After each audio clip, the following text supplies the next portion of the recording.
OutKasts podcast is a platform for us to simply express our thoughts, opinions, and experiences concerning our faith and events around the world. We're here for your entertainment, encouragement, and edification of the body. We're humans like yourself and are not the final authority of views expressed. Only the Most High Yah is. Feel free to agree, disagree, edify, question, and comment however you're led to in the comments. We are many members of one body under Messiah and look forward to communing as a family with mutual respect. Shalom and enjoy the pod. Kingdom Outcast.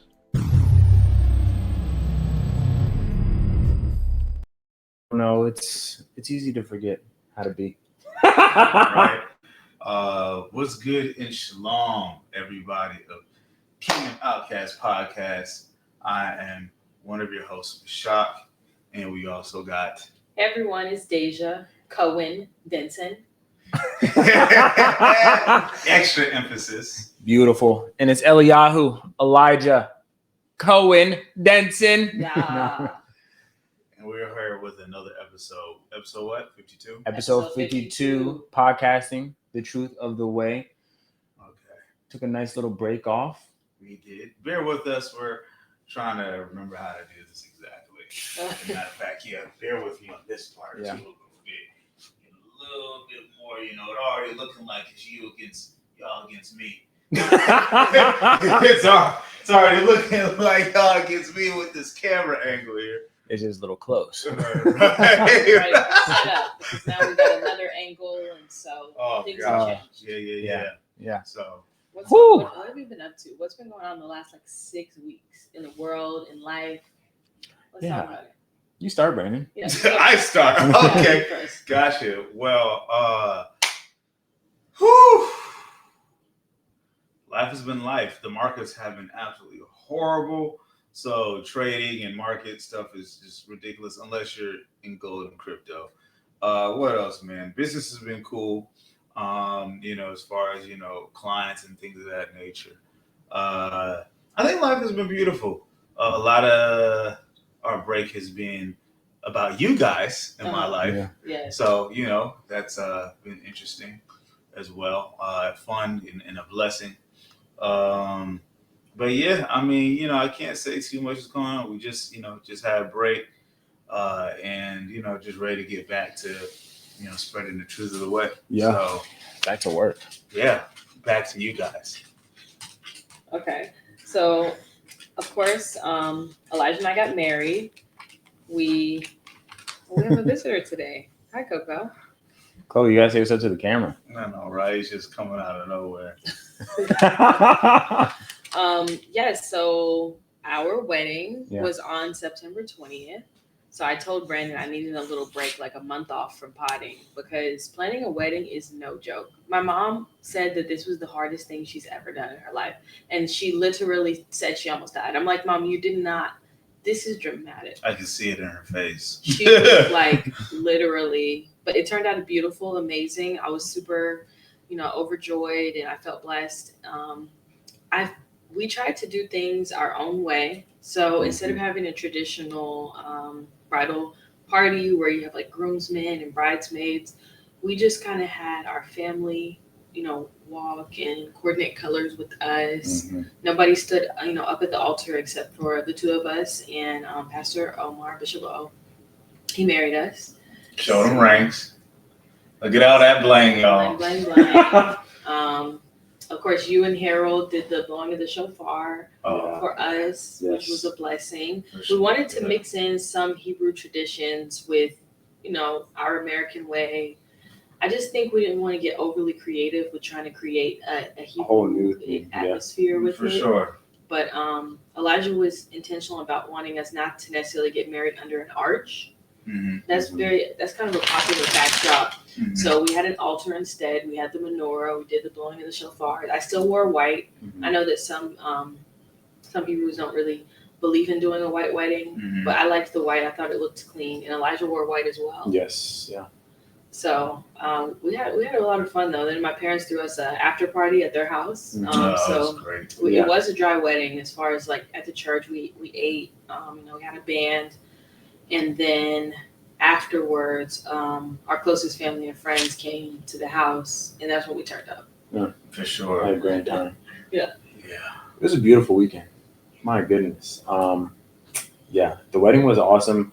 I think we did try to be like a little bit untraditional, but there were some certain aspects that it was like, all right, we're just gonna have to keep this here. And I'm glad that Dayja's dad had mentioned like even the tuxedos, like my dad wearing one, and then him, Troy, and Jared wearing tuxedos during, because when we look back on the pictures, we don't want everyone to have different colors on. You know what I mean? Like we need some themage. So it was that was nice. And man, my prayer even leading up to it was that the Most High just be glorified in what He's done in our lives, and I feel like that was accomplished. And it was just really the greatest day of my life. It was beautiful. There were so many like signs even during. This dog is out here getting comfortable. Chloe's getting comfortable. Right. There were so many signs during it. Like, okay, so one thing Sister April had mentioned to us is that it was overcast, and then when Dayja came out, the sun just decided to shine. Yeah. The Most High just letting the sun shine on Nice. on his beautiful daughter. You know. So that was beautiful. Man, it was just a great day. And then really the weekend, it was awesome. Just experiencing all the love, appreciation, and just having a lot of joy with all my loved ones. You know, Brandon had some beautiful words to say. Yes. Of course, you know. You Had did to on the take mic. Full credit, you know. Yeah, Credit you did the on the mic entire wedding. and Yeah. did take full credit. Yes. I had to tell the little, story of how, everybody kind of met and got together. So I was like, yeah. I'm the glue. I did this. Yes. But it was a beautiful weekend, and man, Then we Mama La blessed us. Yes. Miss LaShawn, she really blessed us with planning it all. Like, I'm not gonna say all I had to do was just show up, but I just really had to show up, send a couple of zells, you know. So it was a good time. It was a good time, and I'm glad people were able to come out. And the after party was great. We had a great time. We were out until like 2 or 3 a.m. and just like on the line. in the back, like just laughing, having a great time, having deep conversations as well. You know what I mean? We were talking about some stuff, and it was good. It was good. I feel like there was multiple opportunities where we got to share about our faith. Mm-hmm. I shared with you guys that we had some family friends of ours go to my mom and ask, like, what religion is this? Yeah. Because these young people are so filled with the Holy Spirit, and it is just unique to see. And so we are called to be peculiar. Yeah. That's I dope. think that you actually said the same, that you were able to share a little bit about our faith. Yeah, there were some older people who kind of asked me, what's with the menorah symbolism, and I've never been to a wedding where they blew a ram's horn or shofar, and they were curious just to like some of the traditional things that were. Oh yeah. And we just I just expressed them, we see ourselves to be folks who are not getting married like, Yeah. A way that is, truly around biblical concepts. Yeah. Because as many of us know, a lot of traditions in weddings today do come from Rome, and a lot of them do come from Egypt. And so, they just wanted to do something. They wanted to do something a little bit, but it's dope because the wedding itself was ministry to people. Yes. It was literally ministry to people, and it probably planted some seeds there as well. And one of my favorite part of weddings was hearing kind of the stories about these two from perspectives of their parents, families, and friends and such. Data collecting. Yeah, right. Getting real cool with your boy, man, Jared. Yeah. You like great guy. Yeah. We messaged, just a little bit after the wedding time, and it's just like, it was cool. He loved the fellowship. Yeah, he did. He really did, because he just like a lot of Hebrews, is kind of like where you're siloed, and so actually seeing a community that's not a camp, so to speak. Like, we don't even have to all go to the same congregation for us to be a community. Yeah. And so for other people to get to experience that is encouraging for those of us that have been like in our closeted faith, where you might have left Christianity or you're doing things differently than your family, but you haven't found community yet. Just like, be encouraged, because it's out there. Yeah, for sure. Yeah. I would we may post some pictures on the Kingdom OutKasts Instagram. Make sure you guys are following us on Instagram for all updates as well. And we might share some pictures from the wedding once they come back from 110 Media, who's done some of our podcast episodes. Lee does great work. One thing I wanted to say, like leading up to it as well, and Brandon, I know that you're going to do this as well when your time comes, is studying about marriage customs. Like, I don't think us like here in America, we just do things because they are, it's common, whatever, and you don't realize like the traditions of things. So, like when Dayja mentioned like the ark, like I was like, yeah, we're not doing the ark. And one reason I wanted to do that, most people have an ark or they'll have a cross. We know what the cross stems from, the sign of Tammuz. And then the ark is also talking about, it's an arch. It's symbolizing a portal of sorts, and from my understanding, it was a pagan sort of portal, so we just wanted to stay away from that. There's certain things that we kept, like the white, and even wearing rings we know it's Egyptian. It's actually the ark. Actually, I just seen a video the other day where it was kind of breaking down certain logos, like how in the McDonald's ark, that the McDonald logo is literally found on like a book of old book of witchcraft, and the ark to me, McDonald's stays tax. Stays tax is great. Yeah, for sure. Them spells, them chemical spells in that food. So but yeah, man. So then we hopped on a plane and headed to Jamaica for our honeymoon, which was really cool. Mm-hmm. It's funny that we picked Jamaica. I don't know if we picked it because of this or as a coincidence, but like this year, I got into this like Marley family loop, like I don't want to call it a loophole, a rabbit hole of sorts, where I'm just like, what happened to the family? What are the kids? Where are they now? I've been listening to Zion Marley a lot lately. Yes, him. Yes, him as well. Marching. Give a shout out to Zion. I have a feeling that he would like fly with us one day. Got to. Yeah, that'd be great. That would be.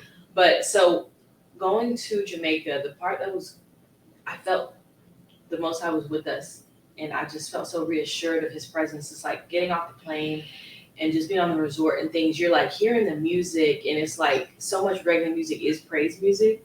So even though we're like ordering food or standing at the bar, it's like you're hearing these subtle praises to the Most High, like in the music, and that's just part of their culture. Yeah. And I just felt his presence, like what just was with us, and it's a beautiful thing.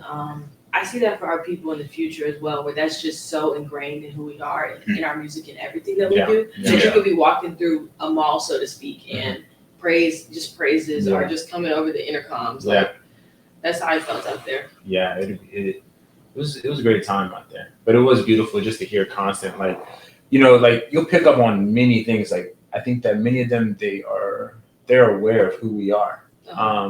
Even like Bob Marley, he'll talk about Jah, he'll talk about going back to Zion, like Iron Lion Zion, in Exodus. There's like so many songs. It was a great time out there, but I feel like I connected more with nature.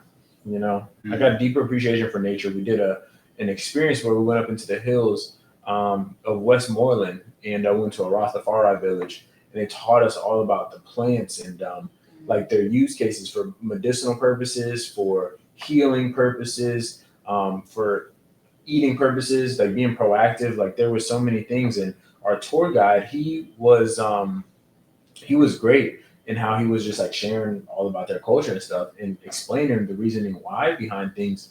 But he was like, yeah, we don't use deodorant, we don't use lotion. Like, we just live off the earth, and literally we use things that are planted, for deodorant, for lotion, So it was exciting. Like I'm like, man, they had like an alkaline spring, which was kind of the center point of their village. And so at the head of the spring, I don't know if that's the right term, but basically the starting point where it shoots up from under the ground, they don't let anyone swim there or anything. It's like a sacred area, like that's kept clean. And at the end of the spring, that's where people can jump in the water and things.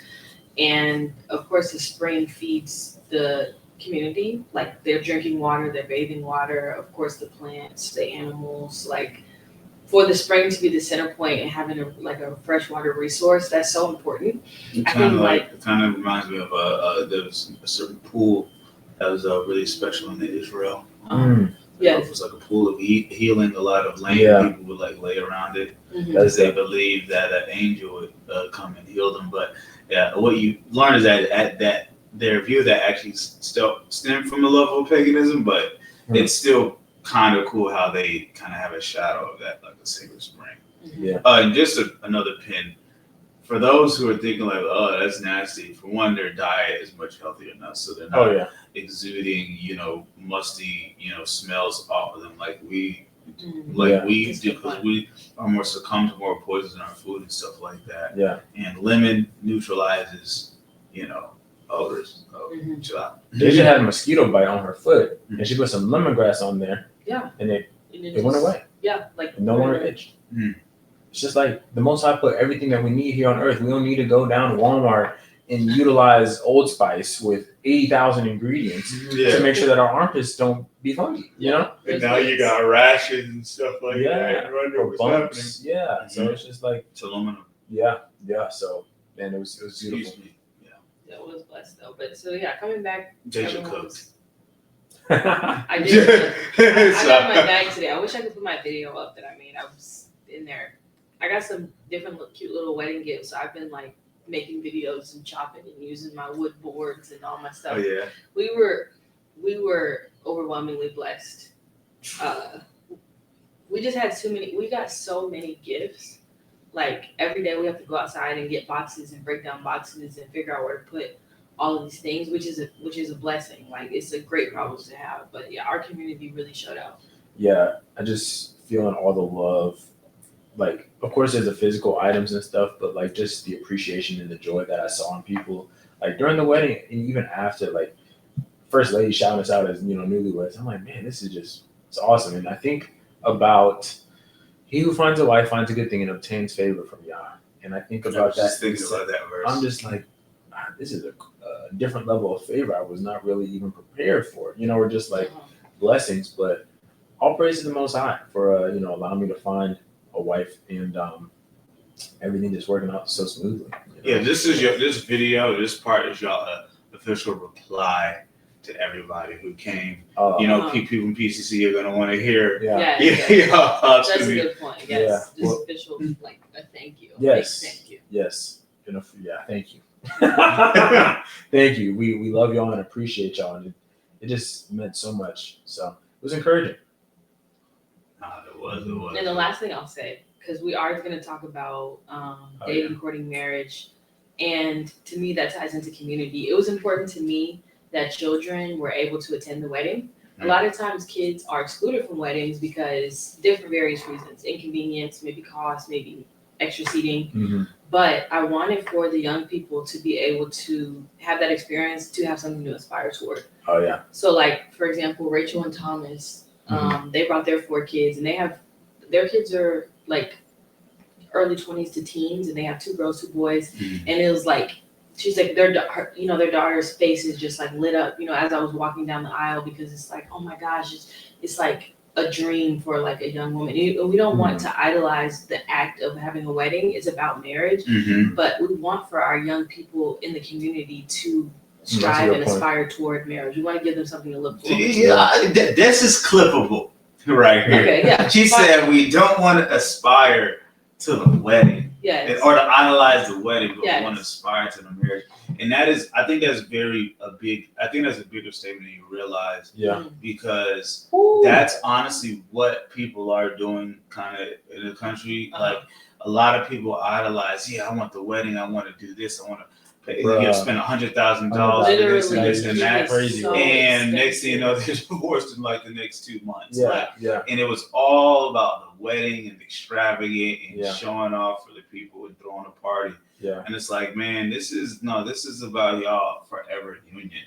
And so, that's a huge statement right there. One thing my Gma said, she was like, a wedding is one day, but a marriage is forever. You know what I mean? And just being mindful of that. She said that well before the wedding. It blessed me, because I'm like, that's so true.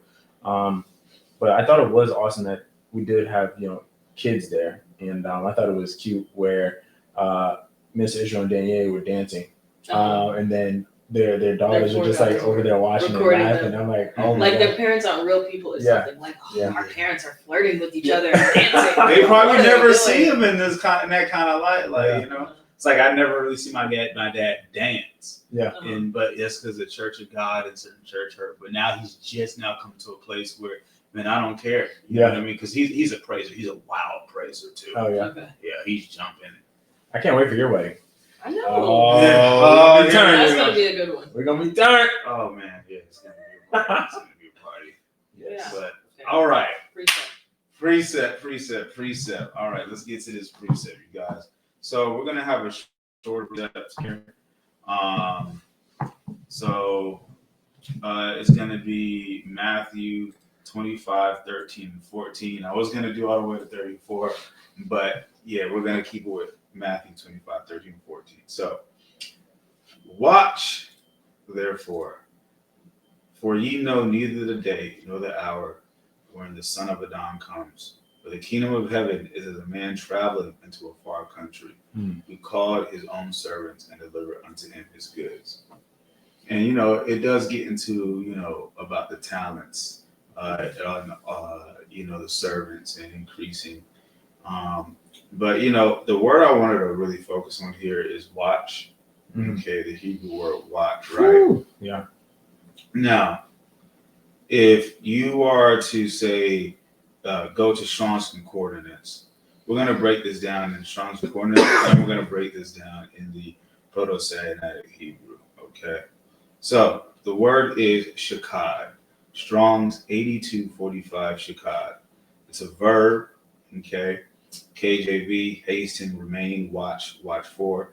NASB says watching, watch, intent on doing, keep watch, keeps wake, kept in the store, lie awake, to be alert or sleepless, hence to be on the lookout. Strong's Exhaustion Concordance says hasten, remain, wake, watch for, sleepless, hence, or be on the lookout. Now I'm going to read just a little bit, right, of the kind of historical background that it's going to give here. Historical fulfillment in theodicy. It goes to Daniel 9:14. Therefore, the Lord has kept the calamity in store and brought it upon us. But the Lord our God is righteous in all that he has done. Daniel recognizes centuries of prophetic warnings guarded, have broken upon Jerusalem, exactly as written. God's watchfulness indicates his righteousness, reinforcing trust during present trials and future consummation. So you'll find the term watchman and watch throughout the word a lot of times, right? Where he commands Israel to be watchmen, right? To watch. So we see what the scholars say about the term watch or shakad, right? But what does the Proto-Sinaitic Hebrew mean when we're looking at the actual pictures that it's made up of? So if we're looking at shakad, first of all, what's very interesting is the gematria. It comes out to the Hebrew gematria.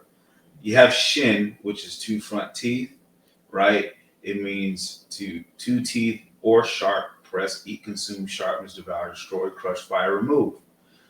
The number it equals to is 300. Kaf or kof is the sun on the horizon. It means condense, circle, cycle, sun on the horizon, time, after, behind. The back of the hand to follow, obey, sanctify, holiness, the least. And the number is 100. And then the last letter is dalet, which is a door to a pathway. So it means door, doorway, movement, hang, entrance to pathway, access. And the number is 4. When you add up the numbers, you get 404. Could the term watch itself almost be a prophetic command or a hint of where a lot of the leaders in this movement might be? We live in the 404. Right. Yeah. We know the term Atlanta influences everything. We know this is the state that has the most black millionaires or even billionaires or millionaires, right? Yeah. It's just the third densest city in the United States when it comes to the Hebrews or Negroes, right? Mhm. And you know, just as far as running the music industry for over 10 years, it's been the most moved to state for over 10 years. Yeah. This year is the first year that it's not. Thank goodness. And it's named Atlanta after Atlantis. Yeah. Mhm. Yeah. You know, it's just Watch. so much alignment, kind of, Mm-hmm. you know, there. So I think that's powerful. Yeah. But when you look at the words, right? The shin, the two front teeth, the sun on the horizon, cove, and dalet, doorway. What I get out of here is press into following and obeying him to access new doors and pathways.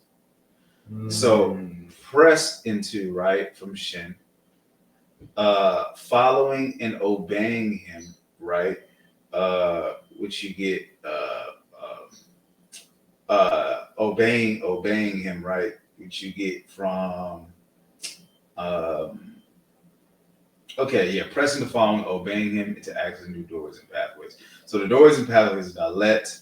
To follow, right, is from kov, right, and obey is off from kov. So press into following from shin into following and obeying, which is kov, and then dalet, which is doors and pathways.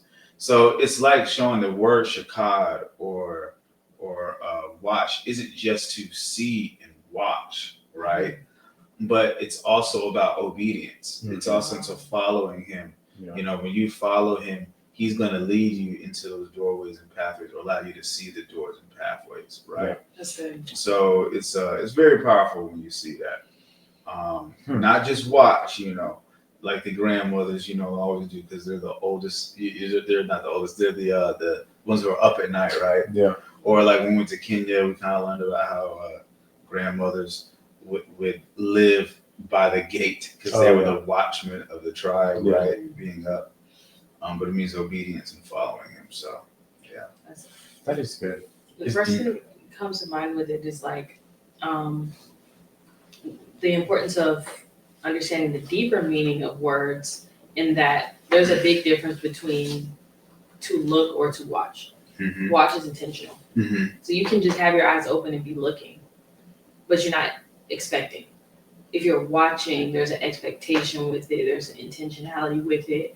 So the Most High has used certain wording in his word as a sign or for a flag to go off in our head to say, okay, lean in harder here, watch. Mm-hmm. It's like, watch me, watch the Most High. Yeah. You know? There's a lot of thoughts going through my mind right now. I just want to start with this word watch. And I think about it in a sense, I want to take it back to the verse actually. It says, watch therefore, for you know neither the day nor the hour where the Son of Man cometh. And we literally just dealt with, I'm not going to call it a false flag, but a false prophecy of the rapture coming. First off, if you're really watching, you know there's no rapture. There's no such thing as a rapture. Okay? And that's one thing. But like being mindful of like, there's going to be many false prophecies and prophets coming about in these last days. And because of that, like, there's all the more reason to be in the Most High's word and also being diligent with praying and seeking after him and hearing his voice. I think it all starts with obedience. But the thing is this Matthew 25, Yeshua says, watch therefore, because you know neither the day nor the time, right after the parable of the 10 virgins. And we know that those 10 virgins is a story about 5 wise virgins that took oil in their lamps, and then 5 foolish virgins that did not take any oil in their lamps. And I think a part of, I don't know how to put this all together, but it's just like those 5 wise ones, they knew that they had to wait for the bridegroom. They were watching for the bridegroom. Yes, they were watching for him. And watching means to follow and obey. Mm-hmm. Read down the word. Yeah. Mm-hmm. It's like asking the question, what are we doing this time? What are we doing this time? Following the word, he says, watch. Well, what is watch? How do I watch? Break down the word. It means just follow and obey him. Follow and obey. And even following is deeper than just walking. Yes. Following is like bringing. Yes. You know what I mean? Like you had to prepare to follow. Like you have to bring your belongings. You have to prepare for however long you're gonna be following. It's not just shadowing. It's just not walking. You know? Yeah. So woo, shadowing. Yeah, man. Shadowing. Yeah, that was a good precept. Yeah. That was a good precept. Yeah. Like when you, I think the thing that I'm realizing about Hebrew is just like it's so much deeper than just like KJV. Like it's like, of course it stems like KJV, it stems from that, but like you get a deeper understanding as to the words that the prophets may have spoken, or even Moses wrote in Torah, or even what Yahshua said, even in the Greek. You know, you get a little bit better understanding as to like what the scripture means and applying it to your life, and it's really a blessing. So Atlanteans, watch. You need to watch, yeah. For sure. Sure, ATLians, Atlanteans, whatever. Yeah. First to watch. For real. Sure. Okay, current events. All right, current events. So this upcoming week, we will be observing tabernacles. Yes. It's an exciting time in the Hebrew faith. It's a fun time, a joyous time. So we're going to be having a camping. I don't want to call it a trip. It's a camping stay. Local. We're just going a little north. Yeah. And that's going to be a very joyous occasion. We're going to get our friends together. We're going to grill. We're going to share the word, fellowship. Praise the Most High. We're going to praise the Most High. I have some games and things up my sleeve I think will entertain the people. Yeah. And so it's something we should observe. People are going to have their kids and their animals with them. Are you bringing Chloe? Chloe will be there. Okay. Yeah, but Koya they're going to be on the opposite sides. She just don't want them to consummate. It needs to be over. You're bringing steak, right? Yes. I actually might even bring his cage. Just for because I do want to go to Shabbat. Uh-huh. So I'll probably just put his cage and you cannot leave the dog out there. Yeah, you can. You cannot leave an animal at a campground and you be somewhere on the other side of town. Yeah, you can. What? We'll figure it out. I just put him in a tent. The cage, the cage in the tent, so that nobody can see him. Yeah, because somebody can see him. That's the problem. Right. Yeah. We know what folk nosy. Yeah, there's a certain group that would literally. Even though one of our allies will be with us, yes. Maybe she can vouch. We'll send her to speak with them. Yeah, she's bringing her dog too. Okay. So yeah, we're going to be deep. Yeah, Tabernacles is going to be a great time. I mean, it literally talks about in the word. Tabernacles is one of the holy days that Hebrew men were commanded to return to Jerusalem for. Oh yeah. For that feast, to celebrate. So I love it. And just, I mean, interesting things always happen around Tabernacles. I don't know if you guys remember a couple years ago. Yeah.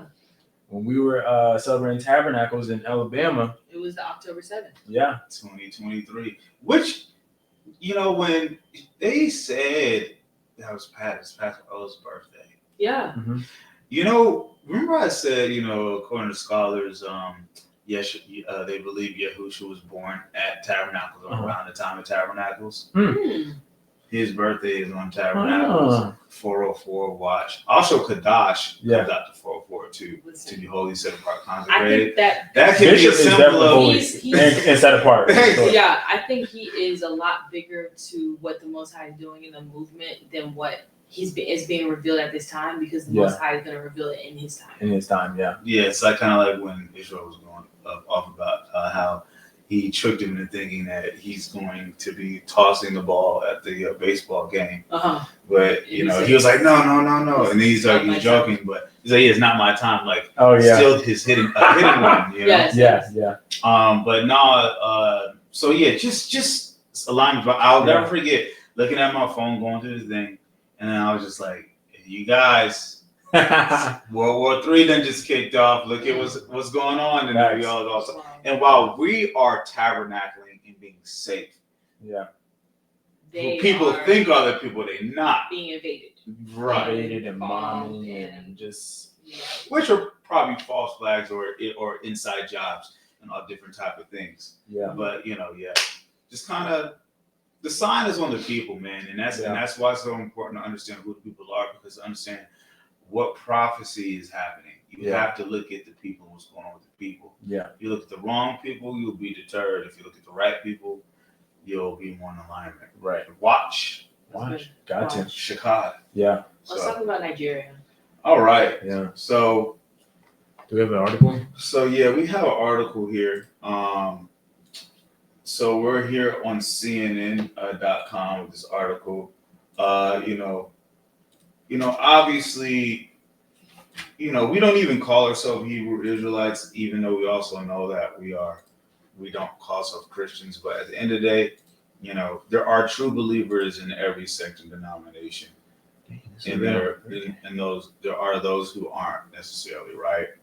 But we have to stand with people who call themselves Christian, because at the end of the day, only Most High knows who are truly His or not. Yeah, we pray, that He protects His people.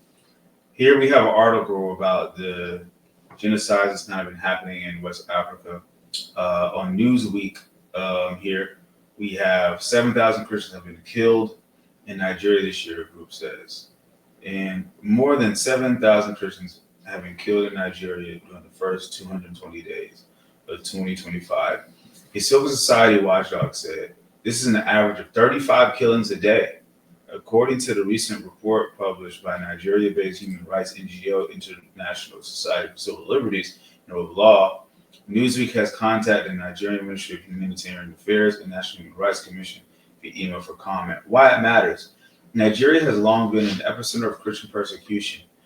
You know what's crazy also too? This is the biggest genocide, of believers, right? Because there's genocide in Congo, right, as well. We know there's genocide with the Palestinian people, but of believers. West Africa is the highest concentration of circumcision in the entire world, which means it's the densest area of Bantu people, of Brutes. The Igbos, Yoruba, Akan, and Fulani. The Fulani tribe was actually one of the major tribes doing this, who, in their tradition, they could trace themselves back to Esau and Isaac. Oh. Yeah. I mean, not Esau and Ishmael. So it's literally Edom against Jacob. Still today, right? And so, basically, it says the violence has displaced at least 12 million Christians since 2009, according to Inter-Society. That year marked the start of Boko Haram's insurgency to establish caliphate in Nigeria and the border of Sahel. In 16 years, Inter-Society estimates 189,000 civilians have been killed, 125,000 of whom were Christians and 600,000 liberal Muslims. So it's a it's a pretty crazy situation. Yeah, it's not 250,000, but that's a lot. 15 years. That's a genocide. Yeah, that is a genocide. Like what? It's remnants of the convert or die. Yeah. When Arabs or Muslims were enslaving, a lot of people don't know. Before the slave trade, Africa was enslaved for 1,000 years by Arabs and Muslims, and it was convert or die. Yeah. Somehow Islam became the black, people religion, but just like Christianity was convert or die, Islam was convert or die, and this is kind of really, some of that still mingling around, even though it's a lot more complicated than it just being about Islam. Yeah, we know somewhat the origins of Islam, and how it was created, and by whom, of course, by Hashatan. But man, it's just, I think here in the States, and Brandon, we were talking about this the other night, empathy. We don't like think about persecution here in the States like that. Like if 125,000 people were even killed, not even for professing Christ here in the States, it'd be like, oh my gosh, like what's going on? Like it would be like National Guard would be out there. Yes. But like it's happening in Africa to Christians, to believers in Christ, and we have a whole churchianity movement right now with I think it's predominantly white Christian nationalism that's being promoted, and they are so gung ho about one dude being assassinated, but Mm-hmm. you got believers over here, 125,000 in 15 years. Where's the crying out for that? Yeah, You know what I mean? Like, it's like that, and then even they think that, that they're being persecuted because one of them was supposedly offed, but we know that was a whole Masonic thing. The thing is it's just like, are people really ready for persecution? And that's the thing. It's No, the answer is no. The answer is no. And I think also the reason it doesn't get as much coverage and recognition is whenever we're trying to stay away from the term black because it's too vague, but whenever it's black on black, whether it's here in the States or overseas, it's looked at as, oh, political unrest, or oh, savagery, oh, they're not looking at it as a religious-based thing, which is why I think that now they're rolling out statistics and there's articles, but the past 10 years, we weren't hearing about this because it's like, oh, look at this, some more civil unrest in Africa, surprise, surprise, instead of viewing it in the correct lens, which is this is a persecution issue, and if it can happen there, it can happen here. we really don't think about it happening here, and it will happen here. China's going through a lot similar, some similar things, right? But that's the thing about the way, no matter what I guess term you subscribe to, is the more persecution, the more it's going to grow. Yeah. And I kind of go back and forth in my mind between, believers are going to be persecuted. I also think about, how much of this is persecution on the saints or possible judgment on religion, just because we know in Nigeria it's a heavy idolatry as far as Catholicism concepts, white Jesus and statues. I don't know if these communities operate like that, so I can't even make that assumption. But I also do think about how much is this, the most is it judgment or is it persecution on the saints? Just because we know the Most High is gonna protect His people, right? And this Exodus is coming, right? That those who are really following His laws, statutes, commandments are going to be protected. Even Jubilees talks about how Passover protects you from judgment, right? Celebrating feasts and holy days. We're literally putting our godly energy out into the atmosphere that He's instilled in us. That He is our tent and our protection. Yes, our tabernacle. Right, our tabernacle, right?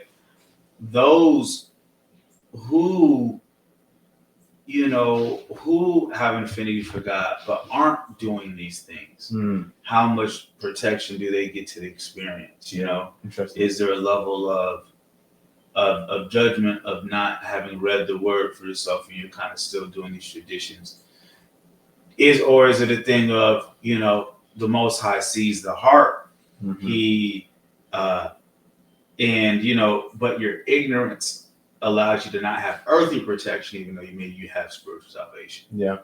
And so I think about these things, right? At the end of the day, praying for the Most High to protect is the Kadash. But I really kind of think about these things as to how He decides who gets protected, who's not, and how following His Torah and His feast days and holy days are actually more protection on our lives rather than just being satisfied with salvation and I love Jesus. And a lot of people, I don't think that a lot of people will be able to continue to claim ignorance because these things are becoming common knowledge.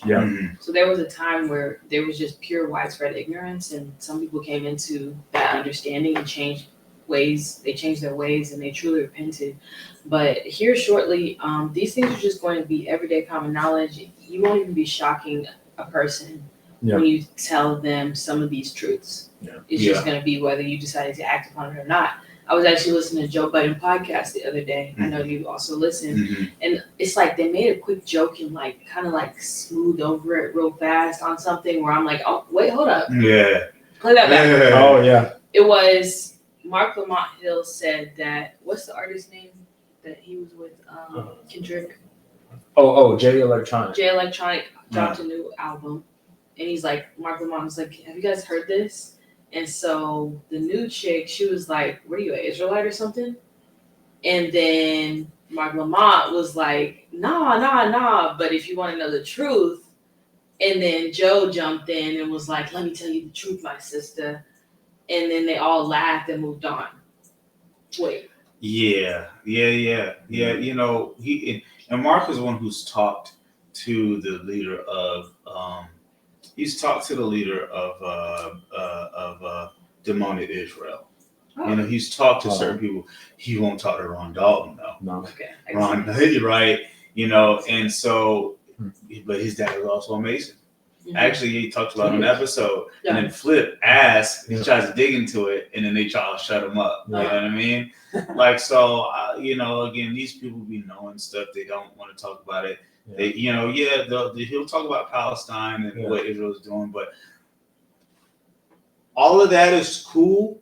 The world's biggest kept secret is our identity. And they know they can't talk about that.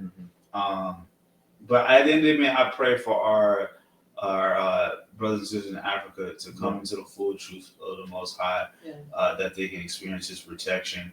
Yeah, and those who are facing persecution, prayers, you know, just to those communities and those affected. Exactly. Yes. Exactly what we want. You know. So, but yeah. All right. Wasn't the U.S. shutdown, government shutdown?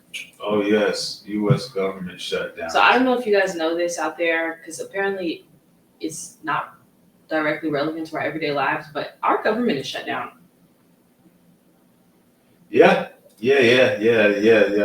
Those who want to move here, you know, it ain't all roses, man.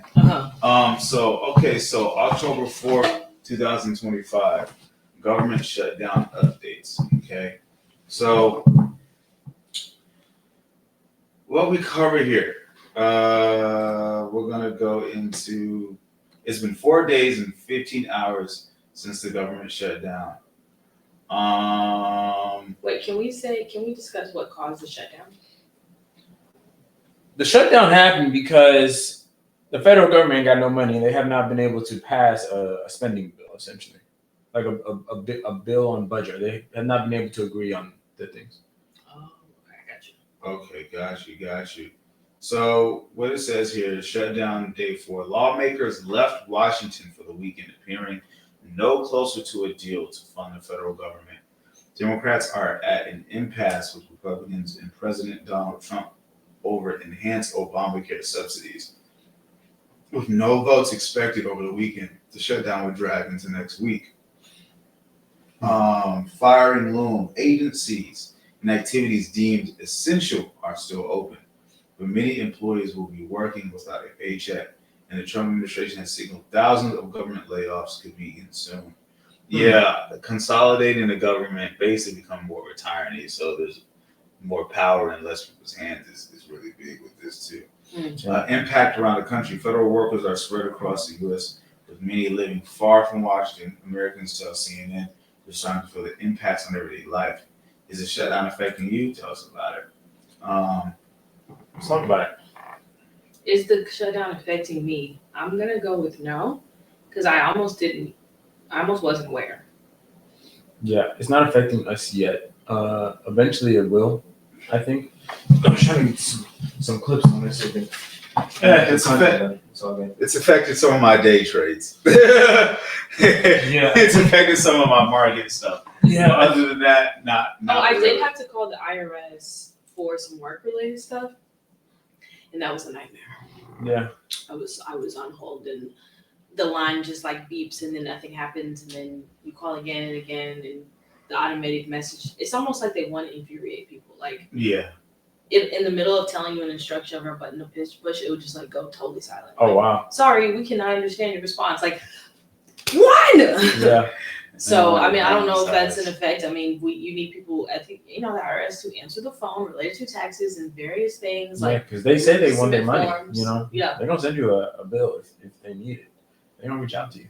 It's just. I think it's This is something that it just reminds me more of the overall controlled demolition of the United States. For sure. This is all part of that. But I say that because, like you mentioned, Trump really wants to downsize the government. We saw it. We saw it right when he got into office, and he had Elon Musk there for 3-4 months. Like he had to expose all the money that was being wasted.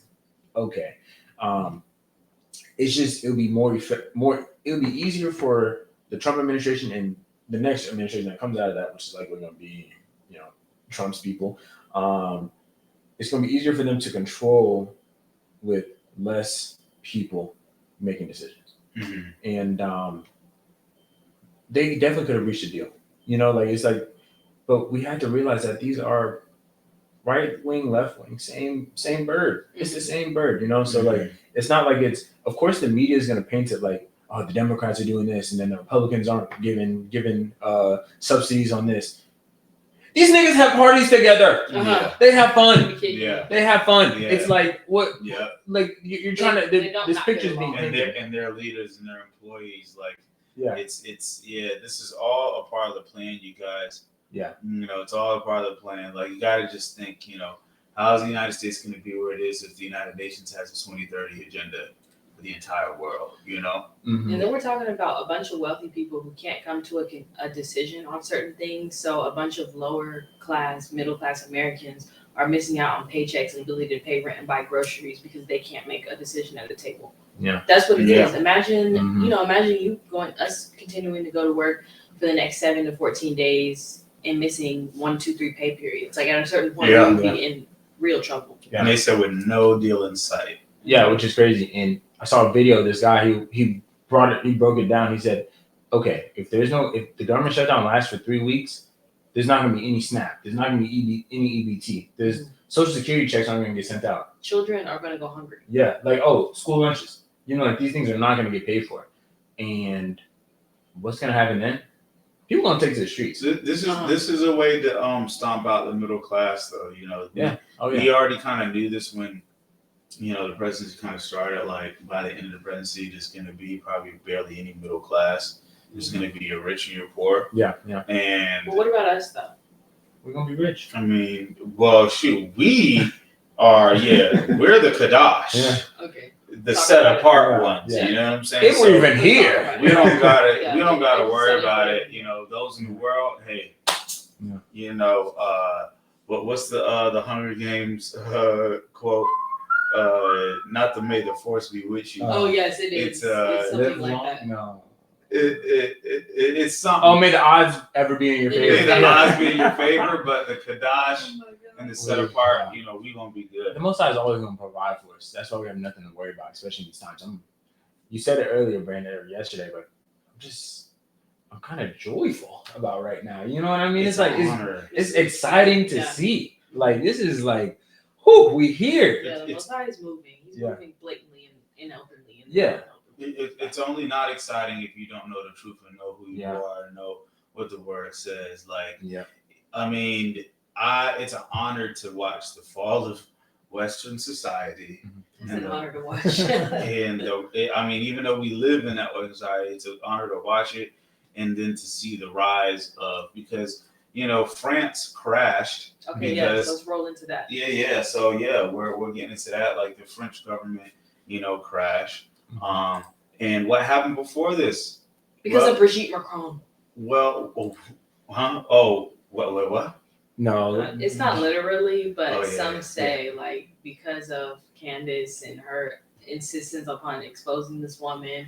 Yeah. They got the whole family out of wax, and so instead of doing what they need to do, they're proving that this is a woman. I saw that.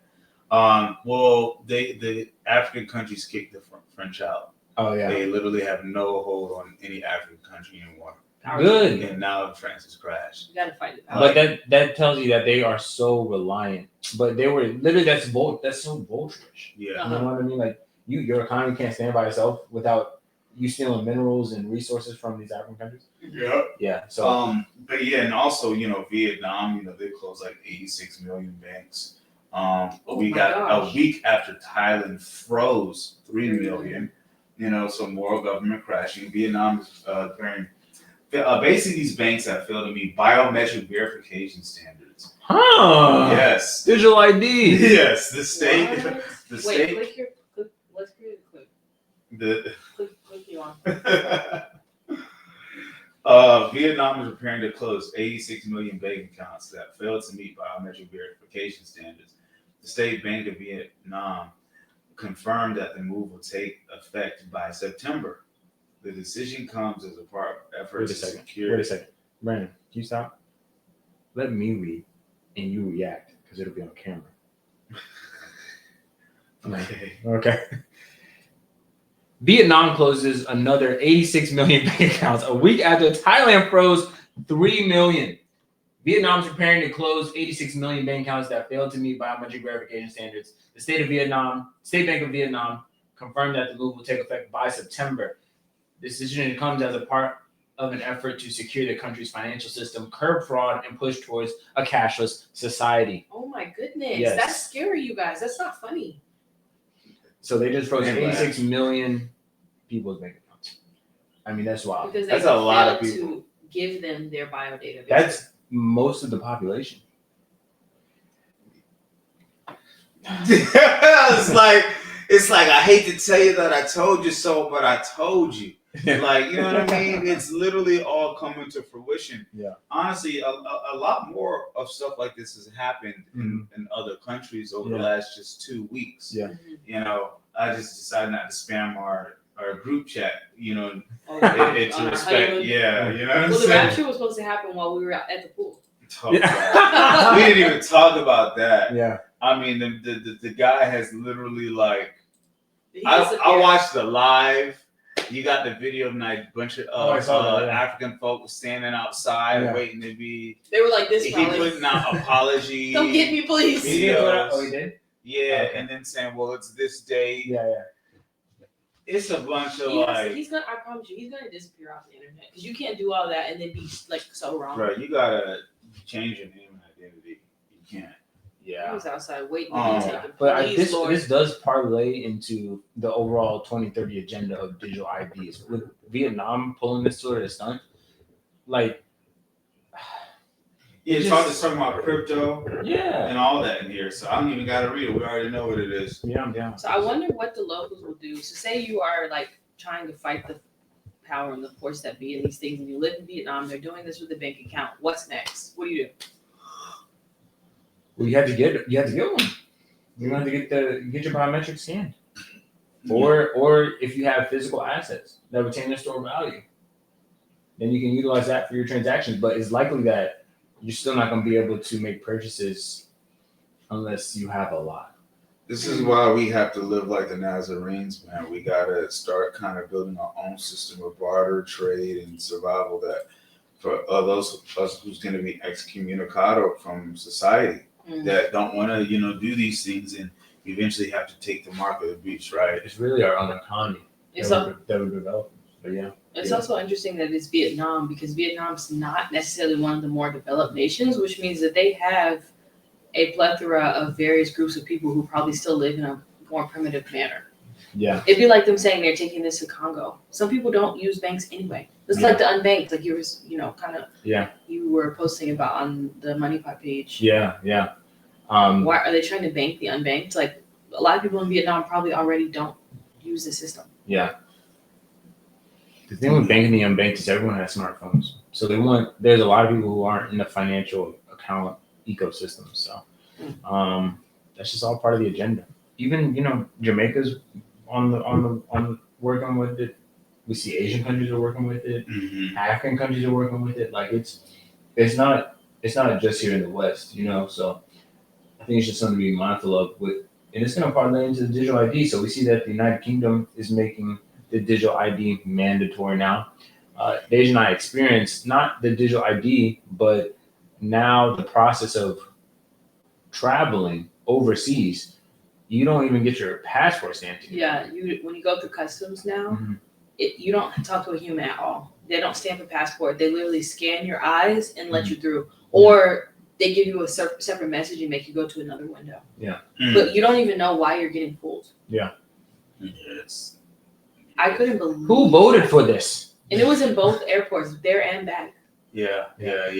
Well, we did, the big beautiful bill and stuff like that, right? It kind of had a lot of that stuff in. Oh yeah, it had a lot of stuff, AI and all this stuff, So It also means they already have our data for them to be able to scan our eyes without us ever signing or giving permission.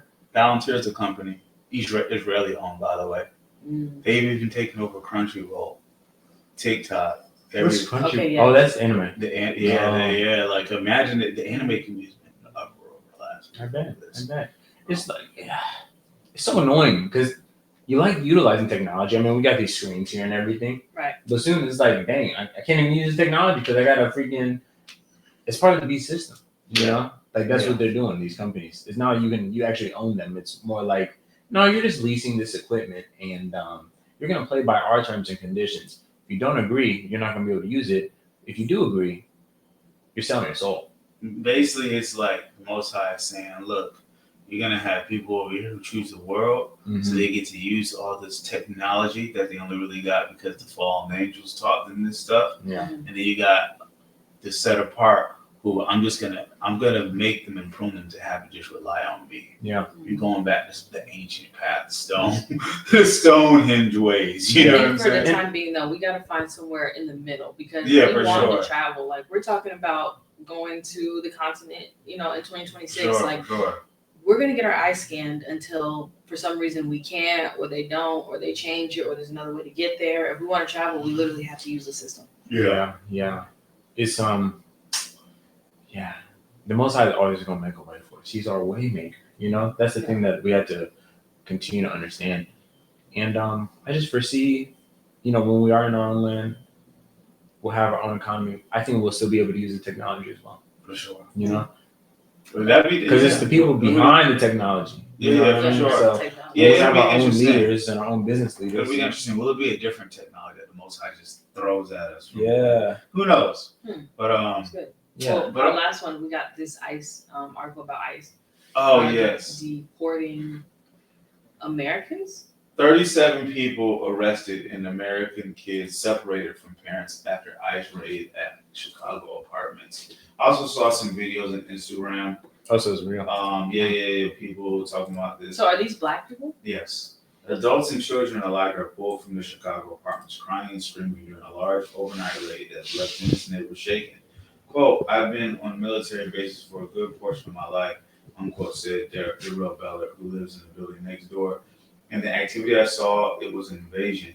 Ballard recalled seeing residents detained outside the building for hours after seeing a Black Hawk helicopter flying. Right, I've trained people for that. Flying over the 5-story building in the city's South Shore neighborhood. Military-sized vehicles and agents filling the parking lot Tuesday morning. All were part of multi-agency operation that led to arrest of 37 undocumented immigrants, most of them from Venezuela, but also including Mexico, Nigeria, and Colombia. And there were actually, this article isn't, I feel like it's purposely not saying, but a lot of Black Americans were arrested too. And arrested. I've seen some videos of people talking about it, how this isn't being talked about on the news and stuff like that. Yeah. This article is leaving it out. But yeah, there were many Black Americans that were arrested. They were released eventually. They did not have a warrant, but that's crazy. But Black residents, Ballard said a majority of those he saw handcuffed outside were Black residents, and quite a few were detained for 2 or 3 hours. So the whole ICE, initiative and what they're trying to do is pretty much giving them the green light to start harassing, and it's kind of like slave catchers type mentality. And it's literally for all citizens. Like anybody, it's like, show me your freedom papers. Can take up arms and just help the government detain. Like, what's wild is that they now have commercials, and one of the commercials I saw was them pushing you joining ICE. And what was it? ICE? It was Department of Homeland Security, which ICE is under. And guess how much they have on for a signing bonus? Oh yes, it was high, like $25,000. $25,000 to $50,000, yeah. And they have student loan forgiveness, and it's whoo! I tell you, there's a whole agenda because $50,000 is a lot of money. Now, of course, there's a back end to that. Like you would have to stay with the agency for 3 to 5 years, or you have to pay that money back. So don't get fooled by that. But there's a reason why in September the jobs report came back. They were expecting 78,000 jobs to be created, but only 22,000 jobs were created. 50,000 were missing. The reason is part of this agenda to push people towards careers that they don't think that they didn't think of initially. Right. There's a push towards law enforcement, heavy. I mean, we see in DeKalb County. Oh, you ever thought about being a police officer? We got $15,000 signing bonuses. Yeah. Okay. Same with ICE and even National Guard and military. Like they're creating these incentives to pushing people towards getting into careers that they never would have thought, but there are financial incentives that's only going to further wrap them into Babel. Mm-hmm. You know? Yeah. It's not even debt, but it's more like into the whole system of like, oh man, my whole job is Babylon. If you are at the directives of Trump, then you could get shipped off. You can get shipped off to a war. You can get sent to California because you're with the National Guard. Like Uganda. Yeah, they've been dumping people in Uganda. That's crazy. Yeah. Yeah. So it's just it's all part of the agenda. That's why, maybe it's hard. Like I've been seeing videos and I've been experiencing it myself, like people trying to find a new job position. It's hard. Right. Right. Mm-hmm. It's very hard, but it's all part of the agenda. They don't want to add too many jobs. I was trying to find the verse, but there was there's a verse, and I believe Yeshua he was saying that, talking about, and then somebody will be delivered into prison for some days and then released. You know what I mean? And that just kind of echoes, in my mind, and we know that they're targeting, the Bruce and the Latin Bruce. So yeah. So, but let's get to this main topic, you guys. Okay, so today we're gonna have a discussion on dating, courting, and marriage. I just want to ask you and Elijah a couple questions. I don't mind weighing in, but I want to hear from you. Okay. As it relates to the topic. Okay. So the first question: what is the difference between dating and courting? Dating and courting. So dating, I feel like, is when you just kind of just meet somebody. Y'all may kind of go on a couple dates, just to kind of get to know each other a little bit. Courting is when you guys decided, you know what, we want to work towards marriage together now. We're making a commitment toward each other to see about marriage. Mm-hmm. Or what people would call boyfriend, girlfriend, I guess. Yeah. Okay. That makes sense. I think dating is. I think it's the time period where you spend intentional time with somebody just to see if you guys are compatible and like friendly enough. Now, of course, like there's the romantic part of dating, just to see if like romantically we can be involved. You're just kind of like you're dipping your toes in the water, you're putting your whole foot in the water, and now you're starting to go like almost knee deep with dating, and courting is where it's like very intentional with like the questions that you ask for long-term purposes. Like you could ask like when you're dating, how many kids do you want? Just like, whimsically. But then like when you're courting, you'll be like, okay, so you want 4 kids? Okay, you want 4 kids and you want them in 2 years or to start in 2 years, like you really start to plan. Courting, all for the eventual unionization. So that's kind of my difference between dating and courting. Should dating be exclusive? Dating, the dating part, I'll say it's always easy to get used to. It's always easy to get to know somebody if you're just focused on one person. Okay. Yeah. I don't think it's necessarily from American society wrong to, what's the term they say? Put all your eggs in one basket too early, right? If you're just, you could have gone on a date this day and then maybe another date a couple days later. I don't necessarily think that's necessarily wrong. And then but if you're doing too much of that or serial dating, you're mixing up names. Information like you can't get any deeper roots. With that person. Right. And hopefully, it's not fornication involved, but you're mixing spirits and stuff, if you all that. Yeah. So I think it's best to try to go one at a time. Yeah. Okay. With dating, or very early stage of dating, but it's always smarter to focus on one. Okay. And then how long do you think is adequate time to date before courting, or maybe even courting before engagement? Well, I'll just use our example. I think we dated, in my opinion, maybe like 3-4 months. Yeah, 3 to 4 months, and then we courted for like 3 months, then we got engaged. So that's. And then there was a lot of friendship behind it. You guys. Yeah. So there was like easier there was like a whole 1.5 2 years of friendship that we had before. And Deacon Heavy, he was like, man, y'all been dating for 2-3 years. Yeah. You know what I mean? Yeah. So I was like just the getting to know each other was still happening. Yeah, I think that definitely within 1 year, as a man, you should know if you want to marry this woman or not, and get ready to propose. Do you agree with that? Within a year? I think a godly man can know pretty soon. I do think it depends on circumstance. If you're long distance, it can take probably a little bit longer. But if you're in close proximity and you're able to see this person often, I don't think it should take that long. Like you probably, in granted, saying that you've seen that person in the different settings that you want to be able to see them in.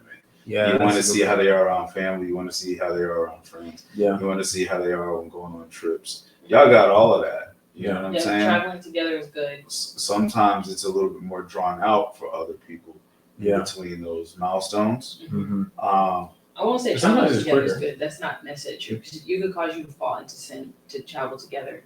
But I will say that traveling together. But we had the experience, right? We've gone. Yes. Yeah. But for the average, I think for the average individuals that are dating, going somewhere just alone, we didn't do until we were like more so courting. Yeah. Because it could, you could fall to sin, but it does show you like the person's patience level. Are you a complainer? Can you adjust? Can we get to the restaurant on time if we say it's at 7? Like that's the kind of things that you can see. After you had a long day, do you get snappy? Like, for sure, yeah. That's when I was like, man, Elijah is this one right here is pretty good, because he was like in a good mood about everything, no matter what we did. I'm like, man, maybe I should fix my attitude today. But no, that's good. Okay, so why is a covenant required? Now, in our modern world, society, outside of our faith, our little siloed, belief system, there is the living together, there is we just say we're husband and wife, there is the sex is marriage, there's all those trains of thought. So none of that requires a covenant. Mm-hmm. Why is a covenant required? I think it provides just a level of protection that's spiritual. I do think like it's the highest level of protection spiritually. We see how the Most High entered into covenant with Yasharal, and there were people set apart for him. I do think that a covenant is created when you do have sex, but if it's not it's like here's one covenant and then here's like a marriage covenant, like you have like a covenant that you can make with someone just by having like a sex with them, but it just provides a lot more protection when you have a covenant under the Most High, spiritually. Mm-hmm. I'm reminded when Yeshua was at the well on the Samaritan woman. He was like, you have not, one husband, but five before, and the one that you're with is not your husband. There is in the book of the Holy 12, Gospel of the Nazarenes, the conversation expanded where they actually no. The Nazarenes. Okay. The Gospel of the Nazarenes. And read that one. Right. And the disciples ask him, basically like, who's going to be our husband? Mm-hmm. And he basically goes into detail about, Yasha on marriage in heaven, right? This is from the Gospels of Nazarenes, right?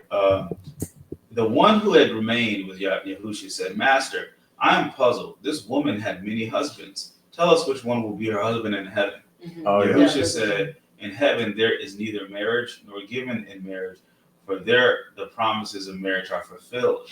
To one she must incline more than towards the others. And if he inclines likewise, there is union of the Ruach. But unions of the Ruach may be either weak or strong. And another disciple said, what of he who is not her husband? You should answer him, marriage is not of the flesh, nor made by the words of men. Lot of marriage folk gotta hear that. Marriage is not of the flesh, nor made by the words of men. Even if you think some of you married, it is of the Ruach, and they are joined in Ruach and flesh in the sight of Yah. Let no man seek to lightly put apart. A marriage wholly of flesh is fornication, though it is blessed by many priests. Yet marriage is the measure of value, a thing possessed by many of little consequence. The worth of a coin lacking inscription is unestablished, and the possessor carries it without faith, doubting its ability to buy bread. A woman may be reserved for marriage or give herself freely for love. She knows her own worth best, but if she gives herself to several, then it is not love but fornication. Almost done. A union is blessed before a priest and sanctified in the eyes of people. But I tell you, unless the bond is forged on the anvil of adversity and wrought under the hammers of stress and struggle, it is a thing of little spiritual substance. Love is not like the thistle seed blown this way or that according to the prevailing winds of desire and inclination. It is not the offspring of flesh, but the progeny of the Ruach. It can be proven and established only under difficulties and tribulations, and it is because of the known frailties of men under trial and the test that marriage has been ordained to enshrine it. Lastly, now after these things were said, many Samaritans came and heard the words of Yahushua and invited him to stay among them, and he remained 3 days. That's deep. And so, it's much deeper. the question what was the initial question you had just asked? Why is a covenant required? And there we go, because we want Yah to honor it. We want, if y'all want to be joined in heaven, like he has to recognize your marriage. That's good. I also feel like a covenant is a particular kind of agreement. Because if we're dating and we just decide to live together, we never came into agreement about anything other than that we're going to pay the bill here. Like, we're pretty much, that's the only agreement. The agreement is we're going to get some groceries and split them up. We're going to make sure the bills get paid and split them up. That's the only agreement. I'm not agreeing to be your family. I'm not agreeing to be your mate forever. I'm just agreeing to pay the mortgage. And so entering into that agreement where we are establishing this thing in heaven and in earth, and that other people can recognize it and call it what it is. Because we got a lot of fancy, funny names for things, like situationships. Then you got baby mamas, and you got baby daddies. You got an ex-girlfriend. You got somebody you're seeing now. You got and these are not real titles. Life partner. You got a life partner. You got a partner. It's called a partner, just being someone's partner. And so I think that stamps it. Yeah. Man, that what you read is just blessed me. I don't know, just thinking about, us getting married and just all the confirmations that I've continuously gotten. Even when we talk at night and stuff, babe, it's just like, oh my gosh, it's so beautiful. It's so beautiful. But I'm not gonna go into that. It's not podcast content. Oh my God, how walking in? Don't forget it. Okay, so why am I moving along? Moving. Yes, thank you for sharing that, baby. It is a beautiful thing. Yes. Why might the Most High have chosen to use marriage as the analogy for the Messiah and the church?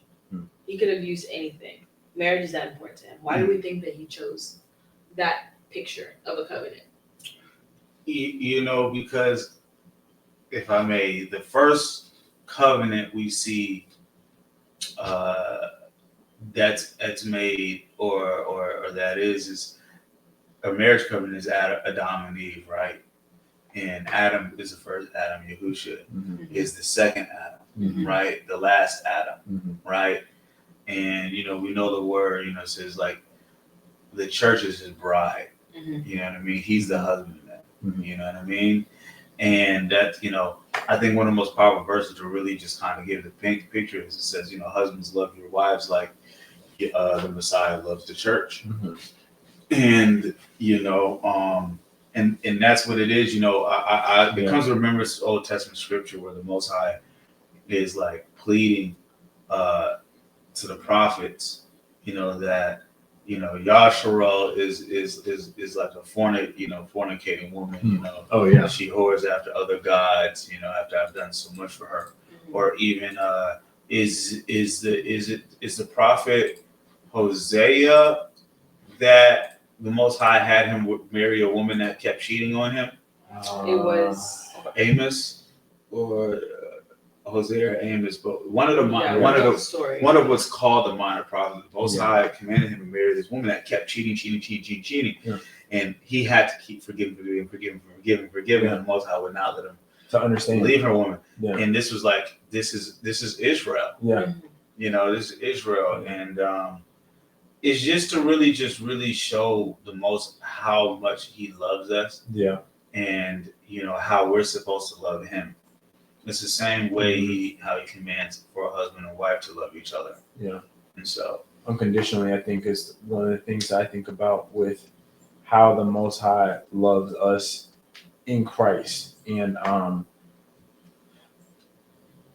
I think it's just how the Most High meant for it to be in marriage, for the man to be the covering for his wife, and also to provide because love is an action. That's what I'm learning. It's not like something that you say. It's really an action, something that you do, and you have to be intentional with it. But love should not be conditional. It shouldn't be based on anything besides the fact that you're my wife. I chose you. You know what I mean? Like, you have to have a level of unconditional love, and I think that Christ has that for us to the utmost degree, because he died for our sins, and for his body, for his church, his kodeshim, and it's just like, it's good for me to like kind of study that a little with how, I'm called to love my wife, and it's just like unconditionally, not based on if she made biscuits and gravy, or like something that I wanted. and to just I do love you for that. Biscuits and gravy did happen. They were bussing. But yeah, so it's just like, Elijah will love you for it. These two. Sorry, everybody loves when somebody beats them. yes. But you made a good point too, though. It's not based on action. Yes. Well, it's not based on conditions. Well, it's not conditional love. I think you would be frustrated with me if I just sat around, just not cooking, not doing things around the house, not being helpful. He questioned if you loved him. Yeah. Well, yes, Yeah. it would. It would make me wonder. Yeah. Make you wonder. Yeah. If my love for you. Yeah. So I'm reminded of Dr. G's video that shared me where Bishop Brown broke down his Dr. G's video. And oh yes. just Oh my gosh. the beauty and how it was not a literal rib, right? You know what I mean? As it was translated, but Eve was taken from his side. Yeah.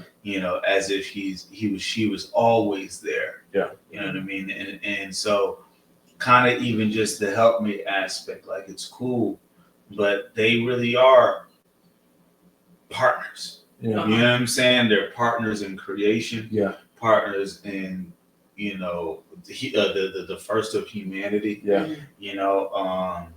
And it's just so much you could carry from that, but I just feel like I just had to throw it in there. Yeah, no, that video blessed me, man. Like just the Breaking deep out of understanding of letters. Eve, and like how she's really not the weaker vessel. You know what I mean? Like I think that sometimes that is promoted, or that scripture is taken out of context. Like I think weaker in the sense of maybe physical strength.